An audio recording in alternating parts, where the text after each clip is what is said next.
everybody, welcome to this week's weekly roundup. I have a long list of important things, so let's start with a really important one first, and that's the bridge. So if you were traveling downtown Wednesday or Thursday, you probably had a little bit of disruption in your travel around Main Street Bridge, and I apologize for that. I wish we could have given you more advance notice, but we're really at a point with the bridge where things have to happen somewhat quickly. And so we're always trying to just keep our eye on what we can do to move the bridge project along while still maintaining the necessary access to the downtown for all of our businesses and all the services you all need. So as we continue to work on the bridge project, we likely have like a handful or so of other milestones that will need to be met that we may have temporary disruption with accessing that area of the downtown. So we're going to do our best to communicate those things to you as quickly and efficiently and as far in advance as we can, but please just give us a little bit of grace. I know there's going to be some times where that notice isn't going to be as far in advance as I would like, our team would like, or you would like either. But just know we're all working kind of collaboratively and collectively towards the goal of keeping the public safe and able to travel over that bridge and to keep our businesses as busy as we would need and like for them to be.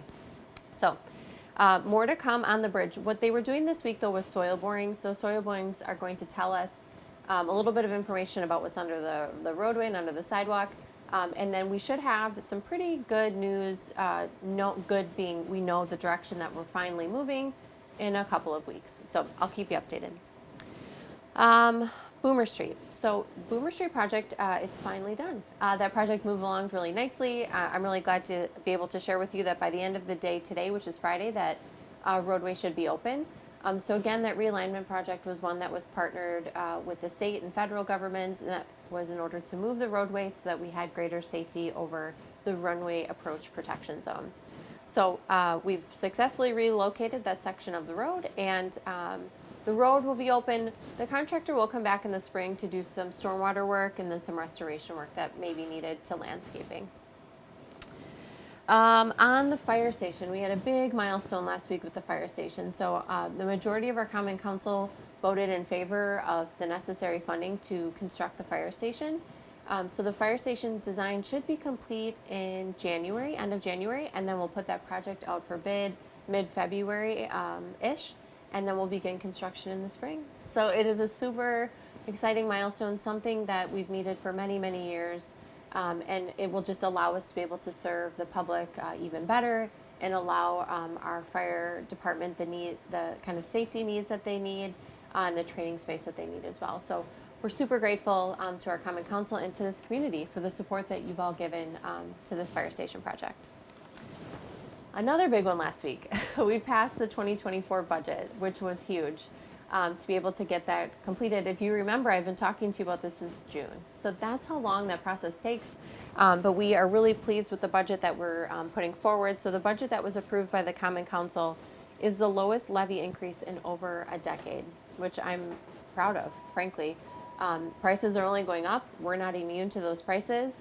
But with a lot of the advocacy work we were able to do at the state and the incredible work our state legislature did, including our senator and representative here, the city received some additional funding from the state. And that additional funding and the careful budget work that our Finance Committee and Common Council did allowed us to put forward a budget that increases, our blended mill rate is increasing 0.83%. So in general words, the city's portion of the tax, the tax rate is less than 1%.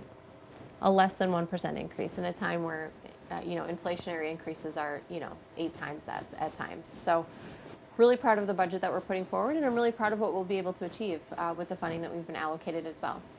We will be posting some summaries, kind of the way the dollars in this budget align with the goals that we have. We have a really nice infographic we put out every year, so just watch for more information on the budget in the coming weeks. Water Street. So Water Street's been closed by the town square and the library. The intention was to have that road closed through the holiday season, but we've kind of come back to the drawing table and put together a new plan. This weekend is a really large, incredible event called Jingle Ball on the Rock. I'll talk about that in a moment. And our intention is to have the road open then by like early next week after Jingle Ball on the Rock is complete. We will be having a discussion of public safety and welfare about Water Street closures. So that if that's of interest to you, I would encourage you to attend the meeting, virtual or in person. The meeting information is on the city website. They do typically meet on Wednesdays. Moving on to some festive stuff, Deck the House, which is my fave. My family and I love driving around to see all the Christmas decorations. Deck the House registration is due on December 3rd.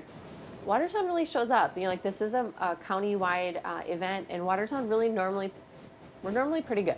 We win on a lot of categories. I love to see that. And I know the community loves to see it too. So if you're interested in registering, that's by December 3rd. And then the map will be available for all of us that don't register on December 8th.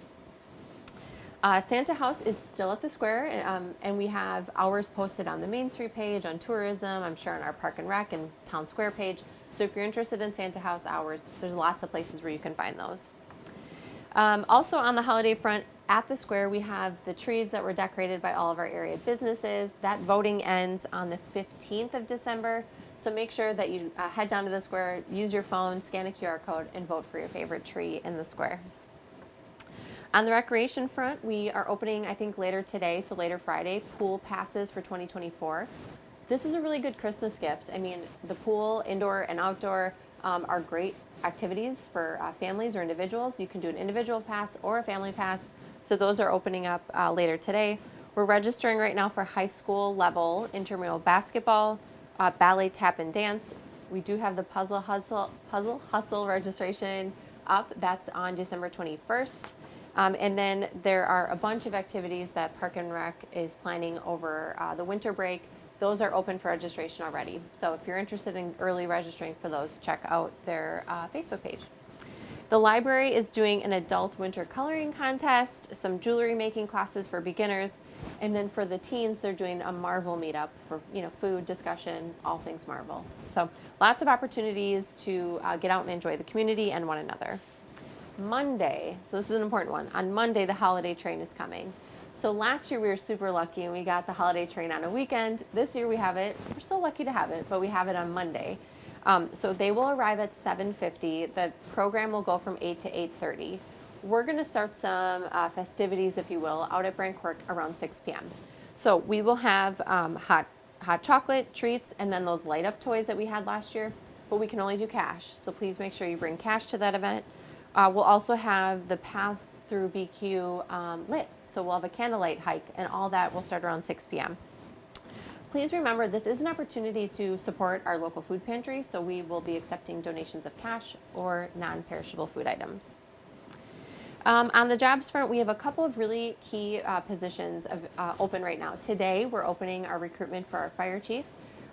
We are sad to be losing Chief Tesh, but really excited for the opportunity that he has for him and his family to take this next step. So our fire chief posting is open as of today. We also have our public works director / city engineer posting that's open, and police officers. I think we'll have one vacancy at the police officer level, so we have that open as well. On the part-time front, we have a media and communications assistant position that's open. Rec supervisors and program staff, including swim instructors. And I will mention, these are really great jobs for anyone, really. So last night I stopped in and saw our adult basketball. This person was keeping score, running the clock, things like that. So just a nice kind of easy part-time job. And then we also, on the full-time job front, also have a water distribution technician opening.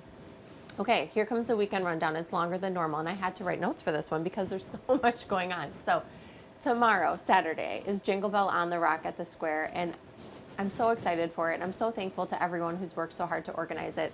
There's going to be a wide variety of events running from noon to 7 p.m. So they include things like s'mores, music, food, a lot of activities for kids. There's a golf activity, there's craft activities, there's activities in the library for adults or really for anybody. There's going to be ice carving, an outdoor movie, Bluey, who is a fan favorite in my house, and then the characters from Frozen are going to be there for meet and greets. There's also going to be dance performances by some area professional dance organizations, holiday swag for purchase, and I'm sure so many things I've forgotten. Vendor markets, there's a lot going on. But please do pay attention to the schedule because some things are only happening at certain points of the day. So Watertown Tourism and the Benson Family Town Square Facebook page have a complete listing of those events, the times that they're all happening. I know I kind of looked at the times of things my sons would be interested in, and going to kind of try to overlay those with some other events happening as well. With that, the Winter Wonderland downtown window contest starts today too. So that's another great thing you can wrap into the weekend. All, of course, while you're using this time to shop all of our wonderful shops downtown. So that voting starts simply by using a QR code that you can scan at your favorite window. Tonight, Friday, we have a variety of events happening. Watertown Tourism, of course, has all the details. There's an ugly sweater dance party. There's a fish fry. Both tonight and tomorrow night is the live nativity. And then there's a couple of other holiday markets happening tomorrow as well. My point is, there is so much fun and excitement happening right now in this community. Watertown Tourism is going to be your spot for catching all the details. So that's a lot, but it's all good stuff. And I hope to see you this weekend. If not, have a good weekend.